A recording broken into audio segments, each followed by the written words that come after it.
Le vote de septembre sera l'un des votes les plus importants dans l'histoire de l'Écosse. Pas étonnant donc que la campagne soit aussi intense. Depuis quelques mois, des affiches et des graffitis fleurissent dans les rues d'Édimbourg. Les gens affichent leurs préférences en collant des autocollants sur leur voiture ou en accrochant des posters à leurs fenêtres. Au pub, il n'est pas rare de surprendre une conversation entre des partisans et des adversaires de l'indépendance. La campagne s'invite partout. Deux camps s'affrontent. D'un côté, il y a Yes Scotland, les partisans de l'indépendance, et de l'autre, Better Together, ceux qui veulent rester dans le Royaume-Uni. Les deux groupes ont beau se revendiquer comme apolitiques, ils sont souvent confondus avec les partis politiques qui supportent le Yes et le No.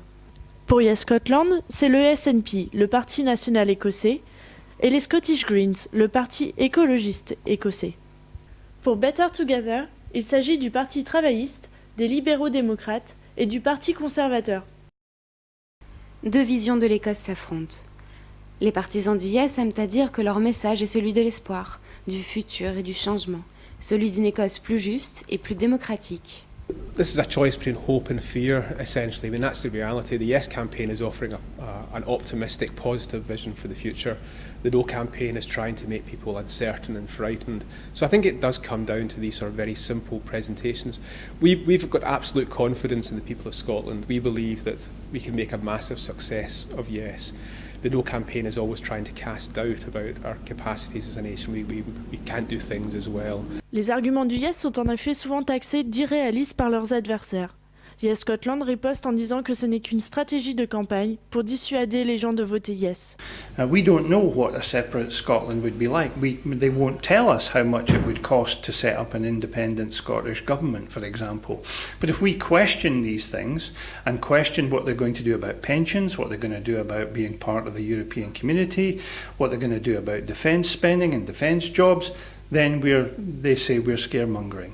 I don't think it is scaremongering to ask the hard questions. They're the ones that want to make a fundamental change to the current situation we have in the United Kingdom. So it's right that we ask those hard questions. I don't believe it's scaremongering. Si le message est différent, les outils utilisés sont sensiblement les mêmes.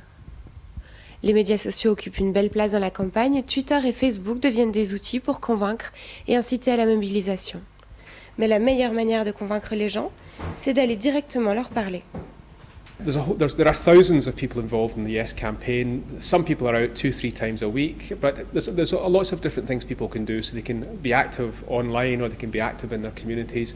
One of the most powerful ways is actually people just speaking to their friends and family. So we encourage people to talk about Yes within their social networks and within their community. Well, I don't think there's anything that really compares with actual face-to-face communication.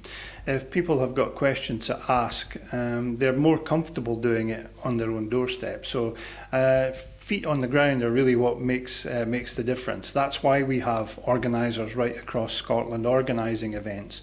And we have different groups of people as well in different professions, lawyers together, women together, students together, academics together. They come from different backgrounds, but they all have one thing in common, and that is they want Scotland to remain part of the United Kingdom. They believe that we're better together with the rest of the UK, and they all want to say no thanks to separation. Les principaux acteurs de cette campagne sont sans aucun doute les militants. Nous sommes partis à la rencontre de ces bénévoles qui donnent de leur temps libre pour faire campagne pour ou contre l'indépendance. Pour écouter leurs témoignages, cliquez ici.